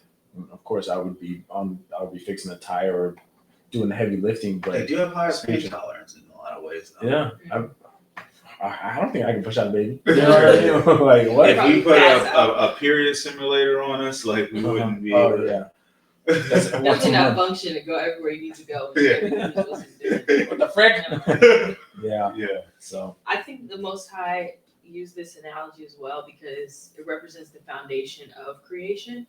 So Adam and Eve in the marriage covenant, that's the foundation of humanity and all of the generations that came after them. But then when you think about the Messiah and the church, that's the foundation of salvation in the heavenlies. So of course the Most High already has spiritual creatures and beings that assist him and have different jobs and angels and things in heaven, but he, that wasn't satisfactory. He wanted humanity to dwell with him in the heavenly places, and so in order for that to come into fruition, the salvation message has to happen. It has to work. The Messiah had to come. We have to accept him. We have to be in agreement about that so that we can go and be with the Most High in heaven. That's the foundation. Yeah, or even heaven and earth. Heaven and earth has its own marriage. Heaven is where the Father dwells. The earth is his footstool, or the Mother Earth that has birthed us. You know what I'm saying? Like, you just kind of see this, the feminine, the masculine aspect that he's kind of put interwoven into creation and everything, and the husbandman and the bride. Like it's really dope. And I personally feel like a part of the revival in our community is going to just be that there will be an increase in marriages and it's gonna be so children beautiful. being born into marriage and not into basically already a broken home. Isaiah 4, and 7 women shall lay hold to one man. And that is That is a curse. Let me stop. I'm joking. I'm As joking. some sort of future blessing that he thinks is going to come. I just had to throw that out for the super brews. I'm joking. And so, I think we can worry about as this a marriage whole lot. increases, our communities are going to be built. I think there was really an attack on marriage. I don't know when it started. I want to say like the 60s, the 70s, somewhere in there it started falling off because like we've always learned. No, during the slavery. civil rights Slavery was the start of the attack. Just pulling, Yes, it was slavery. butt breaking men in front of their families. Yes, Like, it's true. But then even during the civil rights movement, the black household was a lot more together Sure, and there was less divorce. I think we're having a revival and that's going to come back, and that is just scary business for the enemy. It is. Strong families. Strong communities. And a part of Strong the nation. blessings that are associated with following the Most High in spirit and in truth is for him to bless the fruit of your body, bless the fruit of your field, these things. So think about it. In order for the Most High to bless the fruit of someone's body in his way, that means they have to be in marriage. And so imagine the hundreds of thousands of millions of us waking up and coming back to him and doing things his way.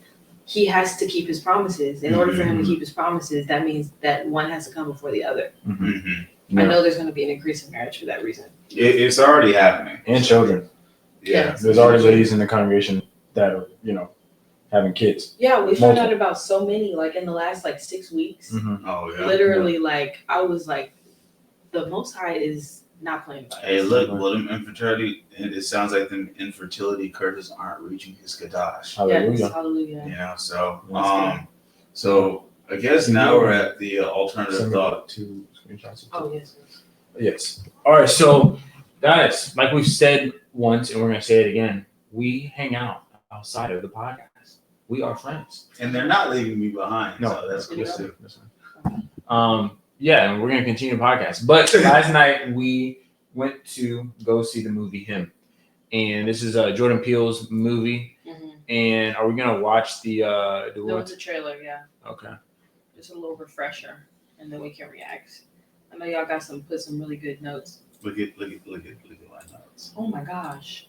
Okay. Yeah, Brandon's got a lot. Go last.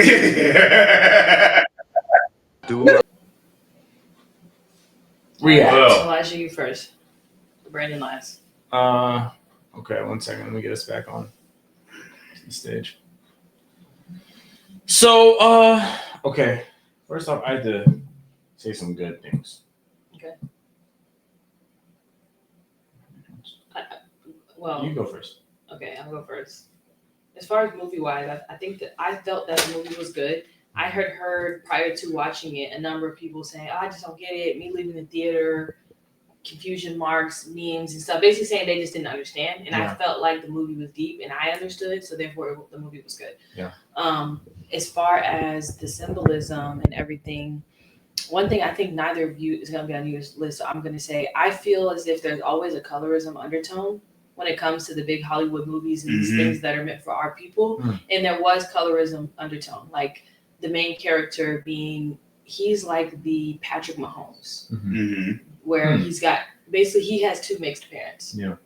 That's that he's supposed to portray. So he's of course fair to the point of he could pass for white. And is it, which of the Wayans brothers is it? I don't know, Marlon or Marlon Wayans. He's the evil character, and he, of course, he's brown skinned. And when they brought out the free agent players that were like supposed to be kind of like evil figures, they're all big, dark, dark complexion. Yeah. So there's always that colorism thing. But yeah, I mean, basically, he gets the opportunity to choose if he's going to sell out or not to be the goat, because there's only one goat. Yep. He's consuming the blood throughout. Well, first it's unknowingly, and then he becomes aware of what they're doing, and so there's sacrificing going on in exchange for power. There's the crazed fandom to the point of like a zombie-like state.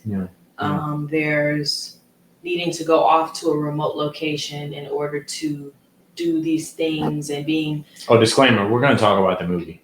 Yeah, so if you haven't seen it, yeah, spoilers alert. Yeah, spoiler alert. Yeah, so okay, I'll jump in with y'all, what you guys say. So go.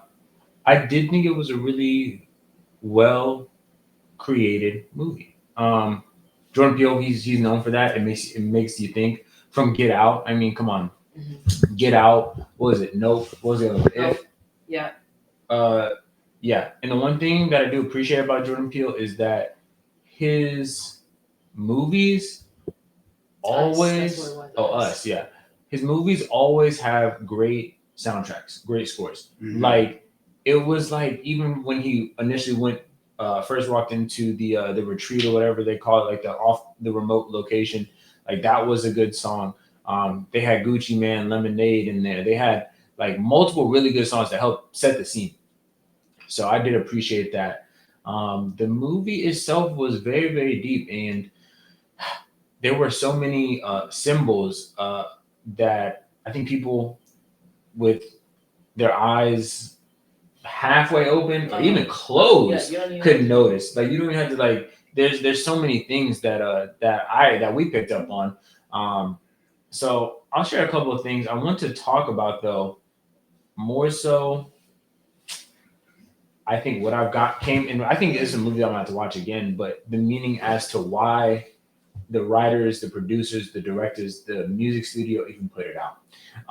And the timing of it was very interesting. This is during football season. It comes out, and I think there's intentionality with that as well.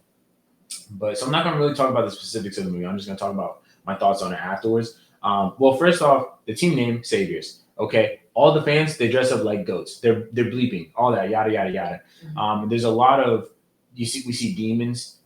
Initially, when he got his head hit first, that was the same demon that he killed at the end. And it almost is like part of the agenda of that owner. And the stitches look like the football. Oh yes, they did. The pigskin, yeah. Like football on my mind. Somebody's taking over his brain. Yeah, I think that this movie though is I don't know how best to say it, and I told y'all that this is podcast content. This movie is almost it was created to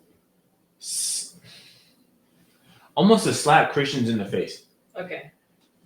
In the sense because of how much, and it's really predominantly like Christian nationalists. This is who I feel this is directed towards, because in the movie Marlon Wayans was saying, or Cade was like, they say God, family, football. Yes.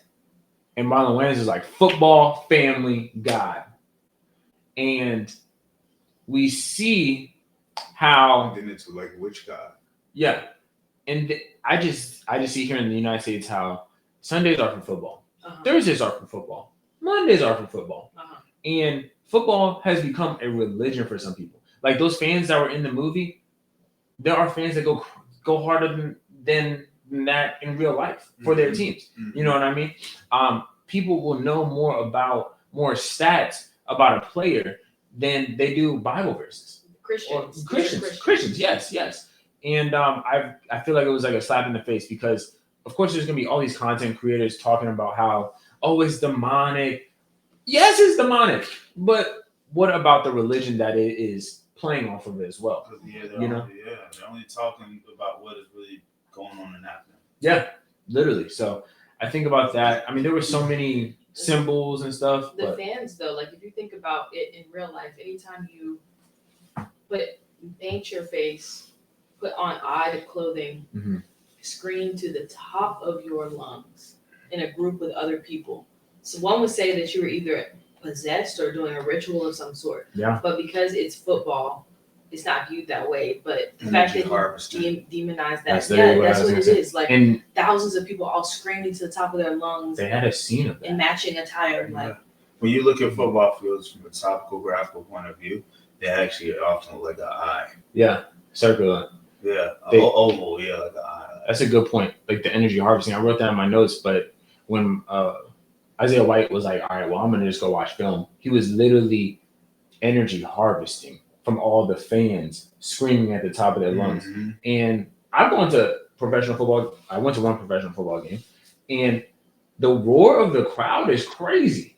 Like, it's ridiculous. So I can only imagine, like, players, like, even in the NFL, like, what does that do to your ego, to your person, in your perspective, you know? So it's like... Did you want to pick, like, a couple of the symbolism things? I just talked about the energy harvesting and sitting down and stuff like that. Like him. We could honestly bounce off each other. Yeah, but there was. Yeah, go ahead, Brandon. Yeah, we could honestly bounce because the movie's called Him for one. Obviously, like Pride. It's about me. Yeah, it's about him, right? The Savior's, defend the righteous. Was that the whole term? I seen a sign of him that was it's funny that I guess the quarterback's name was Isaiah. He got trained by Isaiah. Is the one? His name means salvation of Yah in the word, and he's the one that preached the coming Messiah. Yeah, right, and prophecy, like they just lined it up right. He's the prophet or quarterback of the Saviors. Yeah, I mean, I swear, I was looking like, the jersey number was 7. I believe I seen somewhere, right? Number of completion. The cell phone, when he was getting all the cell phone messages while getting ready for the interview, it says, quickly said 1700 something Masonic Avenue. One of the messages he got. Yeah. And we already know, like, the GOAT, greatest of all time, like, what did Isham say? The greatest was a lamb, not a goat. Yeah. But yeah, all Baphomet symbolism. So much symbolism in in the desert.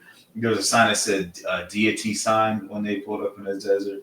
Yeah. His wife being white was literally just kind of thrown in the face like, yeah, celebrities, we get to this status, we feel like we gotta marry a white woman, as well as it played into duality as well. And his wife was a trans. Yeah, I think Isaiah's wife in the movie was a trans, and I believe that they voiced over the voice. I think that the wife was also a handler. Yeah, for Isaiah White, his handler. And Cat Williams made this reference when he was on that Shark thing, talking about celebrities' wives. Everyone gets this standard light skin, And we gotta realize, like, football origin comes from the Roman Colosseums. Yeah, when they would throw believers and other prisoners into these places with wild animals to destroy them. I mean, he's immersed in Roman culture. He's a Hebrew. First of all, they both wear crosses. Ironically, crosses of Tammuz, thinking that they're in the one true religion. Yeah. He has naked Roman lads all over the statues all over his mansion. Yeah. You remember, why do you, as a black man, you got white small peewee statues like all over? You know, so it just shows how much he's assimilated into Greek Roman culture, right? I mean, literally, his rings were encased in the pyramid. The term when he said the natives perfected the football and became the mascots was very interesting to me as well, because a lot of the natives was bruised. You know,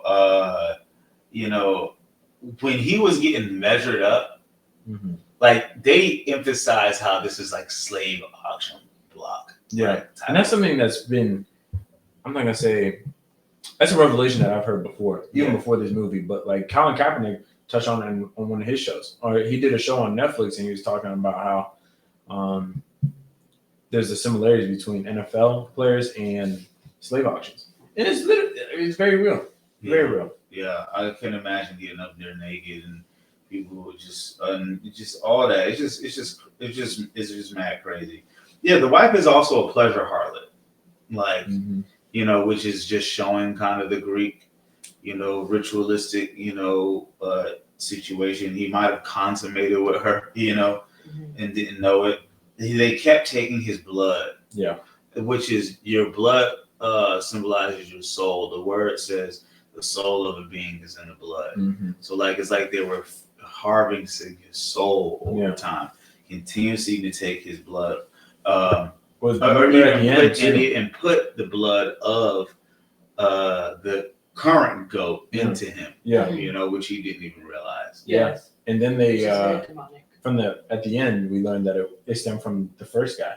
He was getting his passing blood, it down, passing down blood, chosen, as it also said in Masonic things, like, you know, you don't get you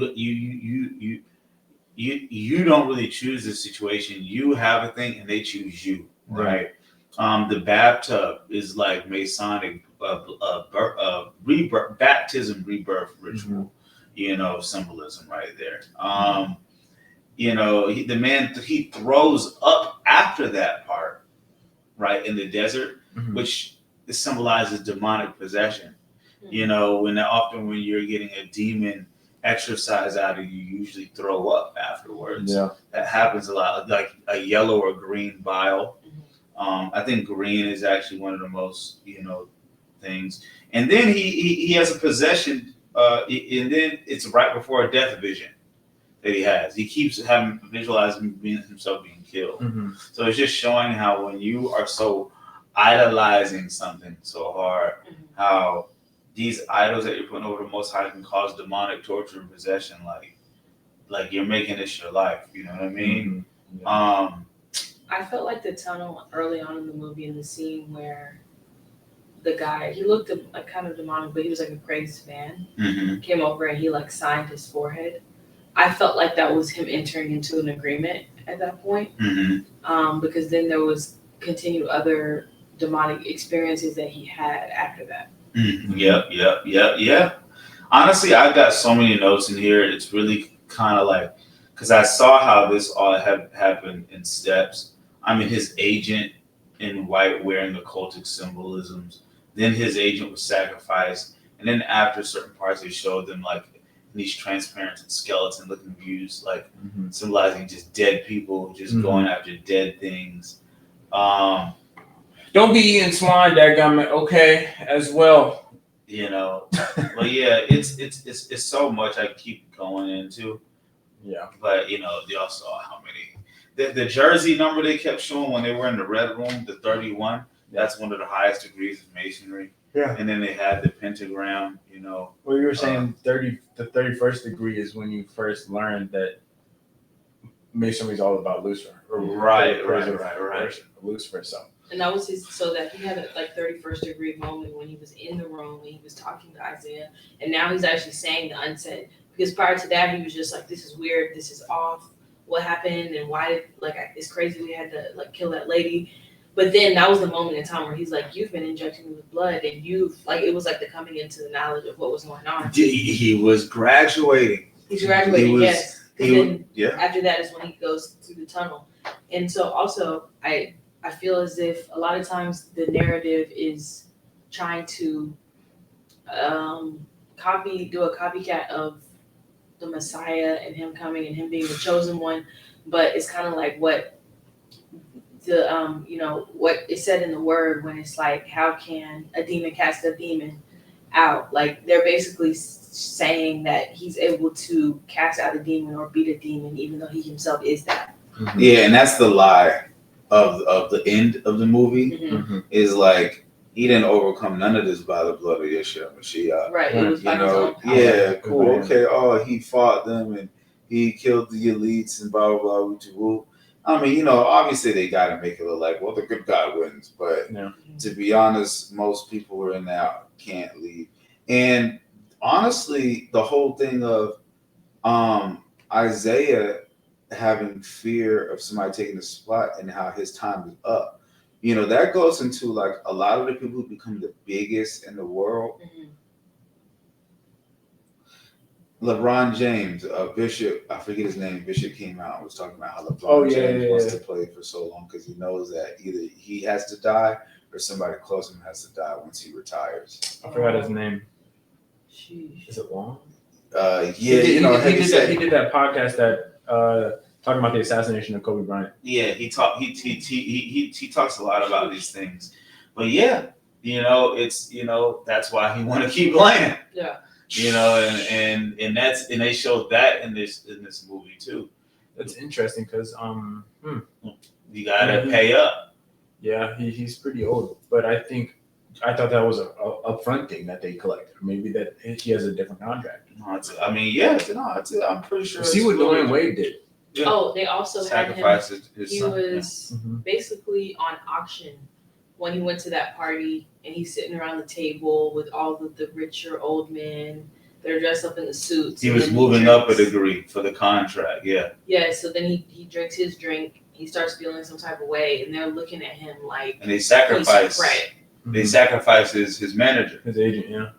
Oh yes, they did. They yes. decapitated him there too. Yes, they sacrificed his agent. Oh, they did. The which is weird though, because after the party, his doctor. That's what it was. Never mind. No, after the party, he went through the tunnel. Yeah. And the agent was there though. So it was like dual. Yeah, well, I think some of it was just supposed to be symbolic, kind of showing you, but yeah, that makes sense. Yeah, man, they really just threw it all. But that's the only reason you couldn't have gotten anything out of these movies is maybe you just don't understand none of this stuff. But yeah, like a lot of people who say like it wasn't like a great movie. It was just a movie with a message. Mm-hmm. And at the end of the day, if you didn't get the message because you were just looking to be entertained, well, you're a part of that system. Yeah. Yeah. Enjoy the entertainment. Yeah. It makes you, I think after people get stuff like this, it makes you lose the desire to climb up in a certain way. Like I have friends who like really, really want to make it in the acting world. And even they want to see this movie and different things, and it still doesn't turn them off from wanting to be in Hollywood. Yeah. I mean, at the end of the day, it's what's in you. Yeah. Like, at the end of the day, it's what is your desires? Is your desires line up for your own or the Most High, Whosoever will lose his life for my sake shall find it. For sure. So all praise the Most High. Okay. How much time are we at? So we're at 151. Okay. Yeah. Okay. We went in today. So what you mean? You want this one on? Yeah, I want that one on. You put that camera on me. Yeah. Get the camera on me. Oh, see, no, now we see junk. Zoom it in closer or something. Or maybe just come on this side. That's good right there, right? No, I don't want to see junk. What junk? She doesn't want to see her laptops. But then now it's in this. It's okay. So just come this way with it. Okay. Oh, yeah. Just come over here. Sorry, guys. Technical difficulties. We are trying out some new things for the pod.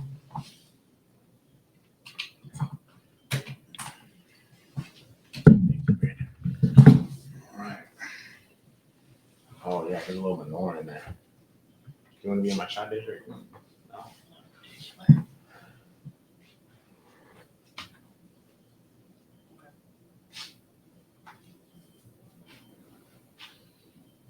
So financial news. So we wanted to talk a little bit about the statistics on U.S. expats in Africa and in Latin America. And I really want to pull up the scripture. What is the scripture that talks about second Exodus? I feel like that's very, very relevant. There's a couple. You got Jeremiah 30.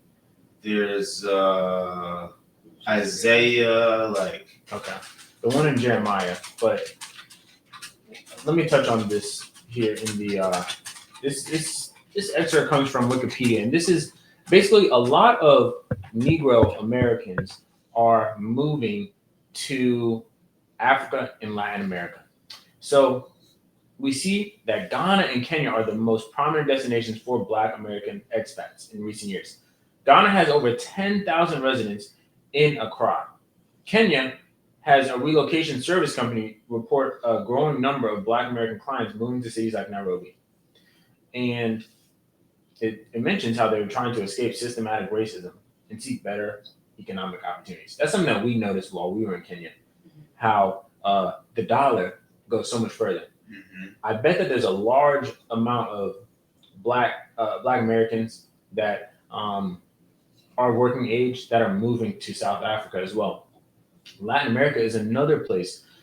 Mexico, Panama, and Brazil. We literally just had a family from PCC move to Panama. Yeah. You know what I mean? So this is, I think we're starting to see like those with that Joshua and Caleb spirit start to go out and spy out the lands. Mm-hmm. You know, as we are breaking away from Babylon and the United States, we're getting into different lands where our money lasts so much longer, you know? Yes. And that is, it's beautiful to see. It is beautiful to see.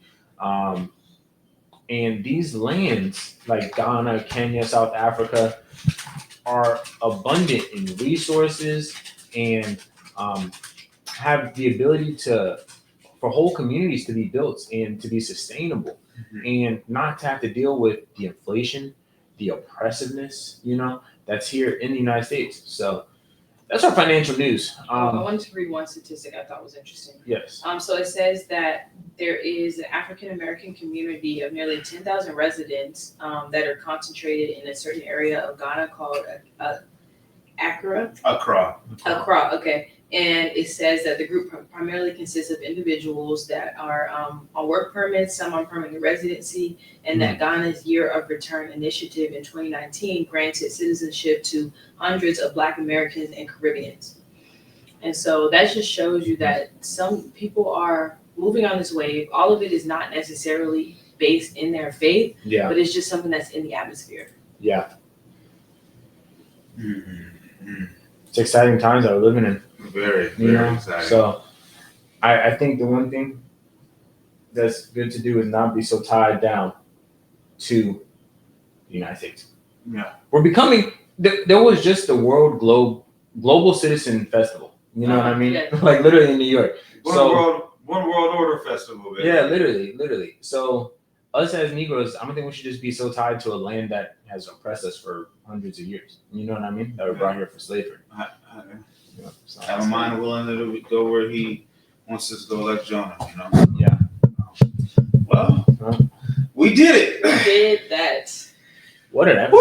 I felt my eyes. But I made it. Yes. Well, appreciate you guys tuning back in with us for another episode of Kingdom OutKasts Podcast, episode 52. Yes. So we are back. We are better and blessed. Yes. And we just thank y'all for listening through. Make sure you like, comment, subscribe to the channel as well. And please send this video out to your loved ones as we talk about some really important topics. And some revelations that we shared as well. It was a beautiful, beautiful podcast. So please make sure you share it with your loved ones. Make sure you follow us on Instagram at Kingdom OutKast. And also, if you are feeling led to bless us, you can do so via Cash App. Our Cash App is on the bottom of the screen. $Kingdom OutKast Pod. as Kingdom Outcast Pod. All donations and love offerings will be utilized to improving the quality visually, audioly, with our edits, and just growing the podcast so that we can glorify the Most High better and just reach more people with the kingdom message about salvation in Yahshua, us being the people of the book, and how to live in obedience according to the Most High's word. So it's beautiful. Episode 52. Kingdom Outcast Podcast. We out. We out. Shalom. Shalom. All right, and thumbnail photo. And we also need a vertical one for our posts, maybe 2 or 3. Want to use this here? I'm gonna end this.